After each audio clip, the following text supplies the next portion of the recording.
Mira. ¿Y si te dijera que el consejero más sabio de la historia bíblica, aquel cuya palabra era considerada la voz misma de Dios, se convirtió en el traidor más odiado, y que su sabiduría fue silenciada por el cielo para salvar a un rey? Te contaré el secreto maldito de Aitofel, el consejero que Dios silenció para siempre. Esta no es la versión superficial, es la crónica trascendental de cómo el talento más grande, corrompido por la venganza, se transforma en el instrumento de la propia destrucción. El gran drama de la traición tiene su origen en el corazón mismo del poder en Jerusalén. Aitofel el Gilonita, este es su nombre, un hombre envuelto en el aura de la sabiduría más pura, un don que se manifestaba con una autoridad incuestionable. La Biblia lo describe con una solemnidad aterradora. El consejo que daba Aitofel en aquellos días, era como si se consultase la palabra de Dios. 2 Samuel capítulo 16 versículo 23. Imagina el escenario: el rey David, el hombre conforme al corazón de Yahvé, no necesitaba recurrir al Urim y Tumim del sumo sacerdote para las decisiones cotidianas, pues tenía a Aitofel, cuya boca era un oráculo continuo. Este es el poder espiritual detrás del consejo de Aitofel, una gracia especial, un favor de Dios derramado sobre un hombre que servía a su ungido. Su inteligencia no era meramente humana, era una manifestación de la sabiduría divina, capaz de ver el final de los asuntos antes de que comenzaran, de desenmarañar tramas políticas con una simple frase y de establecer estrategias militares con infalibilidad. Pero la sabiduría, cuando no se sostiene en la santidad, se convierte en el arma más peligrosa. El veneno de la amargura, un pecado oculto, se gestaba en el alma de Aitofel. Este es el hecho épico y desconocido que la mayoría ignora. Aitofel no traicionó a David solo por ambición política, lo traicionó por venganza. Aitofel era el abuelo de Betsabé, la mujer cuyo adulterio con David y la subsiguiente muerte de su esposo, Urías el hitita, habían manchado la corona de Israel. El rey David había pecado y había recibido el perdón de Dios tras el juicio de Natán, pero el perdón divino no elimina las consecuencias terrenales, ni el dolor y el odio sembrado en el corazón de aquellos afectados. Aitofel, el anciano consejero, había visto la deshonra de su nieta y el asesinato de su yerno, Urías, un valiente de David. El consejero más sabio, el hombre que debía ser el espejo de la justicia, se convirtió en el esclavo de un resentimiento profundo, y el juramento escondido de su alma era destruir al rey que había deshonrado a su familia. Cuando Absalón, el hijo hermoso y ambicioso de David, levantó la revuelta en Hebrón, buscando usurpar el trono, Aitofel vio su oportunidad. La Biblia registra el momento de la traición con frialdad, y Absalón envió por Aitofel Gilonita, consejero de David, de su ciudad de Gilo, mientras ofrecía los sacrificios. Y la conspiración se hizo poderosa, y aumentó el pueblo que estaba con Absalón. 2 Samuel capítulo 15 versículo 12. La presencia de Aitofel dio legitimidad instantánea a la rebelión. Su sabiduría era tan valorada que su simple adhesión a la causa de Absalón atrajo a multitudes. Los rebeldes no seguían solo a un príncipe carismático, seguían la voz del oráculo que se había pasado al lado oscuro. La conexión profética con Jesús se manifiesta aquí con una claridad aterradora. Aitofel se convierte en el arquetipo, el prototipo exacto, de Judas Iscariote. Ambos fueron consejeros íntimos del ungido, ambos compartieron la mesa, la confianza y el favor del líder.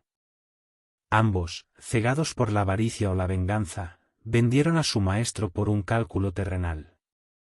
Y ambos, ante el fracaso de su traición, encontraron el mismo fin. El pacto de Aitofel con Absalón fue el primer gran beso de traición que se repetiría, siglos después, en Getsemaní. El pecado de Aitofel fue el modelo de la aversión al arrepentimiento. Su orgullo era tan grande que prefirió la muerte a humillarse ante el rey que había perdonado su Dios. El corazón de la nación se dividió, y David, ante la magnitud de la traición que incluía a su propio hijo y a su consejero de confianza, no dudó. El anciano rey huyó de Jerusalén, dejando atrás su palacio, su dignidad y, sobre todo, su arca del pacto, para proteger su vida y evitar un baño de sangre en la ciudad santa. En su huida, David se detuvo a orar, no por venganza, sino por intercesión.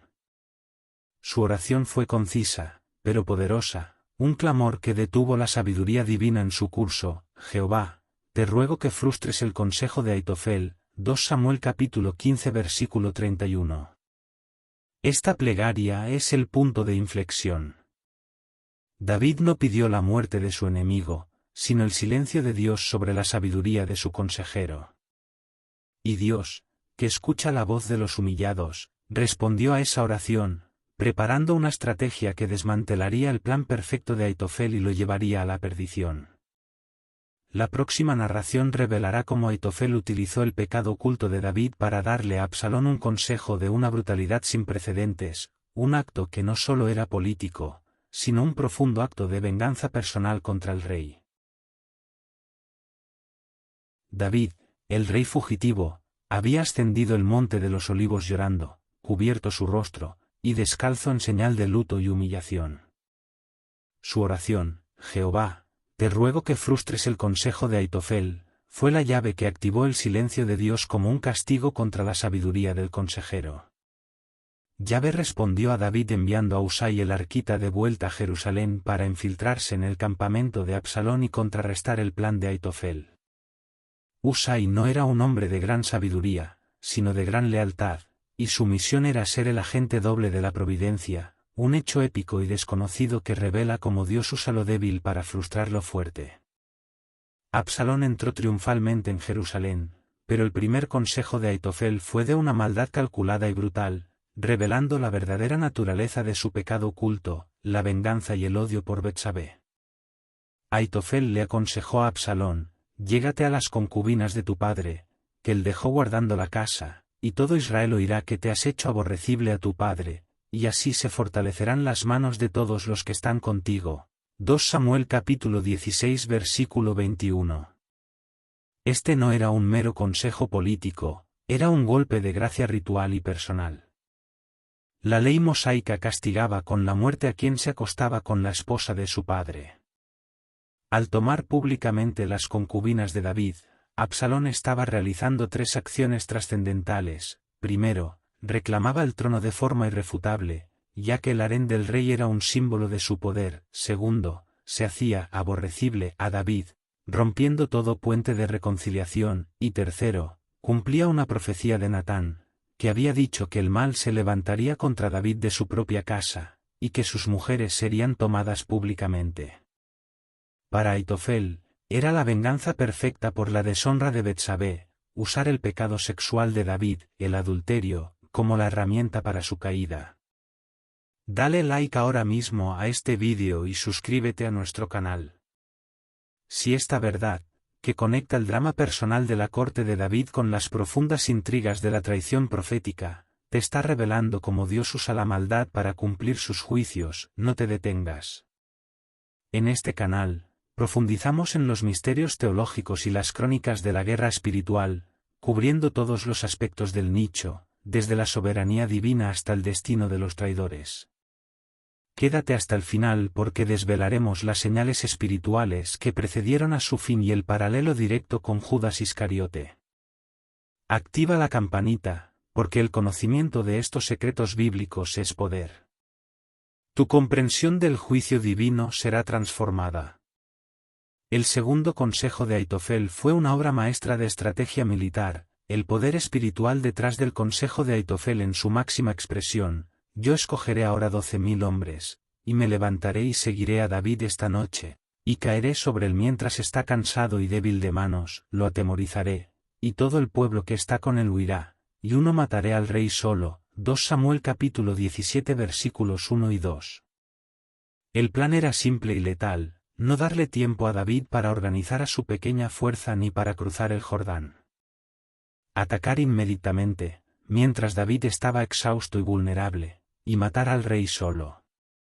Si Absalón hubiera seguido este consejo, David habría muerto y la rebelión habría triunfado. La sabiduría de Aitofel, una vez más, era como si se consultase la palabra de Dios por su infalibilidad. Absalón y todos los ancianos de Israel estuvieron de acuerdo, el consejo era bueno. Pero en ese momento, la oración de David se hizo efectiva. Absalón, por un fatal error de juicio que solo puede explicarse como el silencio de Dios como castigo, quiso consultar a Husai. Husai, el agente de Dios, entró en escena, no para dar un mejor consejo, sino para frustrar el plan perfecto. El consejo de Husai fue la antítesis de la estrategia de Aitofel. Él argumentó que David y sus hombres eran guerreros feroces, comparándolos con una gosa en el campo cuando le han quitado sus cachorros. Aconsejó reunir a todo Israel, un ejército inmenso, para atacar a David con fuerza abrumadora y en plena luz, no con la emboscada nocturna sugerida por Aitofel. La lógica de Husai era seductora para el ego de Absalón, el ejército masivo y la gloria de la victoria pública. El resultado es el colmo del misterio teológico. ¿Por qué Dios permitió su consejo contra David? Dios no solo permitió el consejo de Husai, el malo, sino que lo ordenó. El texto es explícito, porque Jehová había ordenado que el excelente consejo de Aitofel se frustrara, para que Jehová hiciese venir el mal sobre Absalón. 2 Samuel capítulo 17 versículos 14. El silencio de Dios no significó que Dios no actuara, significó que Dios retiró su favor de la sabiduría de Aitofel, permitiendo que la locura humana, el orgullo de Absalón y el consejo seductor de Husai, prevaleciera sobre la estrategia militar perfecta. El don de Aitofel se había vuelto inútil, su sabiduría, contaminada por el pecado oculto de la venganza, fue silenciada por el cielo. En el próximo hilo narrativo revelará la reacción de Aitofel ante el rechazo de su consejo y las señales espirituales que precedieron a su fin, un final que nos obliga a reflexionar sobre el orgullo y la traición. El rechazo del consejo de Aitofel a favor del plan de Husai fue la señal inequívoca de que el silencio de Dios como castigo se había concretado. Aitofel, cuya sabiduría era como si se consultase la palabra de Dios, vio su oráculo frustrado por un consejo inferior, pero seductor. Su discernimiento, habitualmente infalible, le permitió entender la implicación teológica y militar de ese rechazo. Su tiempo había terminado, y el favor de Yahvé se había inclinado de nuevo hacia David.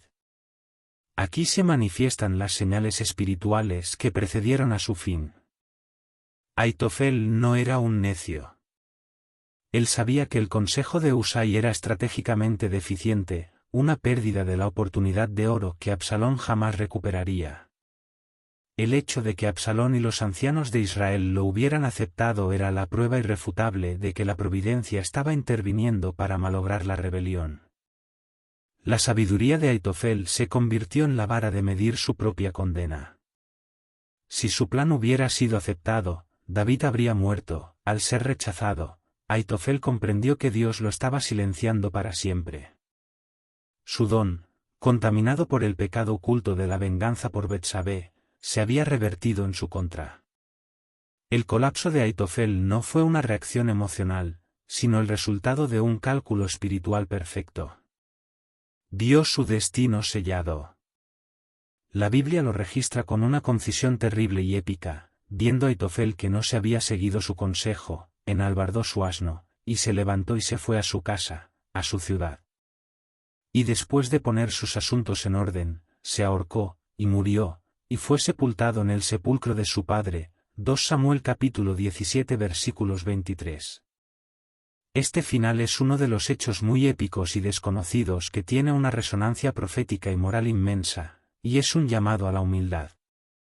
Aitofel fue el único personaje bíblico, antes de Judas Iscariote, en morir por suicidio por ahorcamiento tras traicionar al ungido de Dios.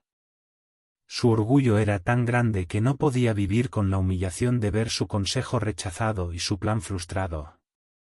El hombre que había sido un oráculo no podía soportar ser un fracaso público. No hubo en él la humildad de David, que se humilló ante Natán, solo la soberbia que prefirió la muerte a la vida bajo un rey al que había intentado derrocar. El misterio teológico, ¿por qué Dios permitió su consejo contra David?, tiene su respuesta en la enseñanza profética y en la justicia. Dios permitió la traición y el consejo de Aitofel, el de tomar las concubinas, para cumplir la profecía de Natán y para castigar a David públicamente por el asesinato de Urías. La maldad de Aitofel se convirtió en un instrumento de la justicia de Yahvé, mostrando cómo Dios usa la voluntad pecaminosa de los hombres para sus propósitos soberanos. Sin embargo, Dios detuvo el segundo consejo, la matanza de David, porque el rey ya se había arrepentido y era necesario para la línea mesiánica que David sobreviviera. El poder espiritual detrás del consejo de Aitofel fue, en última instancia, doblegado por el poder de la oración de David y la soberanía de Dios. La muerte de Aitofel fue un acto de soberanía divina que salvó a David y permitió que el linaje que conduciría a Jesús continuara. Esta es la conexión profética con Jesús más profunda en esta página, la profecía de Salmos 41, 9, aun el hombre de mi paz, en quien yo confiaba, el que de mi pan comía, alzó contra mí el calcañar, es aplicada por Jesús a su traidor, Judas, Juan capítulo 13 versículos 18. Esta profecía, originalmente sobre Aitofel, se cumple de manera literal en el Maestro. Ambos, Aitofel y Judas, traidores, consejeros íntimos, y ambos muertos por ahorcamiento. El destino de Aitofel es una advertencia que resuena hasta el Nuevo Testamento, el juicio contra la traición del ungido de Dios es ineludible y terrible. El gesto de Aitofel de poner sus asuntos en orden antes de su suicidio es la señal de su profunda racionalidad y falta de pasión. No fue un acto de locura, sino una decisión fría y calculada. Sabía que la rebelión de Absalón fracasaría sin su consejo y que, por lo tanto, su captura por David era inminente, lo que significaba una muerte lenta y humillante. Su orgullo le exigió un final que controlara él mismo. El epitafio de Aitofel, un hombre de inmensa sabiduría, se convirtió en una maldición silenciosa para todos aquellos que confían más en su intelecto que en la obediencia. Su historia es una enseñanza final que se desarrollará plenamente, cuando un corazón sabio se corrompe, el don de Dios se vuelve contra el hombre. La próxima parte narrará la derrota de Absalón y cómo la muerte de Aitofel fue el inicio del fin de la rebelión. La muerte de Aitofel por su propia mano fue la primera y más crucial victoria para el rey David. El consejero que Dios silenció para siempre había retirado el cerebro de la rebelión. La sabiduría de Absalón y sus seguidores fue reemplazada por la estrategia defectuosa de Husai, que, aunque fue elogiada como astuta, era lenta y le dio a David el tiempo exacto que necesitaba. Este tiempo era el favor de Dios manifestado en el retraso. Absalón siguió el consejo de Husai, y el tiempo que tardó en movilizar a un ejército masivo, tal como Husai le había sugerido, fue el regalo de la providencia a David. El rey fugitivo y sus hombres pudieron cruzar el río Jordán y encontrar refugio y reabastecimiento en Mahanaim. Fue aquí, al otro lado del Jordán, donde David se preparó para el enfrentamiento final, asistido por fieles siervos que le proporcionaron comida, camas y provisiones. El acto de Aitofel, impulsado por el pecado oculto de la venganza, terminó sirviendo al propósito divino de proteger al ungido. Aquí se revela un hecho muy épico y desconocido que subraya la maldad persistente en la rebelión. Incluso después de la muerte de Aitofel, la traición tuvo que ser confrontada en el campo de batalla. Absalón, al frente de su gran ejército, se encontró con las fuerzas de David en el bosque de Efraín. El ejército de David fue dividido en 3 cuerpos, liderados por Joab, Abisai y Itai. Antes de la batalla, David, con un corazón paternal, dio una orden que resonó con su dolor: tratad benignamente por amor de mí al joven Absalón. 2 Samuel capítulo 18 versículos 5. Este mandato demostró que, a pesar de la traición, el amor del padre por el hijo seguía siendo el tema central del drama. La batalla que siguió fue feroz, pero la mano de la providencia estaba claramente en contra de Absalón. El bosque de Efraín no era un campo abierto, sino un terreno denso y traicionero, que se convirtió en un aliado de las fuerzas de David. El bosque devoró a más hombres de Absalón de los que cayeron por la espada.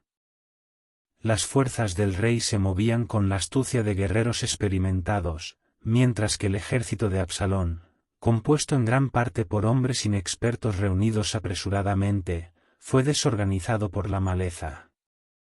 El final de Absalón fue tan épico como su traición. Mientras huía a lomos de su mula, la cabeza del joven, famosa por su inmensa y pesada cabellera, se enredó en las ramas bajas de una encina. La mula siguió de largo, dejando a Absalón suspendido, atrapado entre el cielo y la tierra. Este incidente, donde la vanidad de Absalón, su cabello, se convierte en la trampa de su muerte, es una de las señales espirituales que precedieron a su fin y un recordatorio de cómo el orgullo se vuelve contra el que lo posee. Su propia belleza lo entregó. Un hombre se encontró con Absalón colgando e informó a Joab, quien, sin dudarlo, y despreciando la orden de David, se acercó al árbol y atravesó el corazón de Absalón con 3 dardos. Los siervos de Joab terminaron el trabajo, sellando la muerte del príncipe rebelde. El fin de Absalón, colgado de un árbol y rematado por el comandante, marcó el final sangriento de la rebelión y el cumplimiento de la palabra de Aitofel, aunque de forma invertida, el castigo que Aitofel buscaba darle a David, la muerte del hijo amado, se cumplió, pero solo después de que el propio Aitofel se hubiera ahorcado. La noticia de la victoria llegó a David, pero la alegría de la victoria fue eclipsada por la agonía del padre. Cuando el mensajero gritó, «El Señor te ha librado», David solo preguntó, «¿El joven Absalón está bien?». Al confirmarse la muerte de Absalón, David subió a la cámara sobre la puerta de la ciudad y lloró con un lamento desgarrador que ha pasado a la historia, «Hijo mío Absalón, hijo mío Absalón. ¿Quién me diera morir a mí en lugar de ti, Absalón, hijo mío, hijo mío?». 2 Samuel capítulo 18 versículos 33. Esta pena desbordante subraya el misterio teológico, ¿por qué Dios permitió su consejo contra David?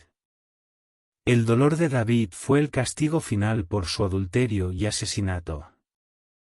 Dios, a través de Natán, había prometido que la espada no se apartaría de su casa. La muerte de Aitofel salvó la vida del rey, pero el castigo divino se completó con el corazón roto del padre. La traición de Aitofel, la muerte de Urías, el adulterio de Betsabé, la rebelión de Absalón y el suicidio de Aitofel son todos eslabones de la misma cadena de juicio. La conexión profética con Jesús se hace conmovedora en el lamento de David.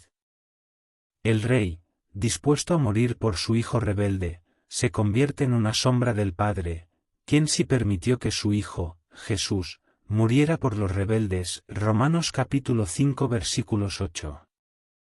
El lamento de David fue humano, el sacrificio de Dios fue redentor.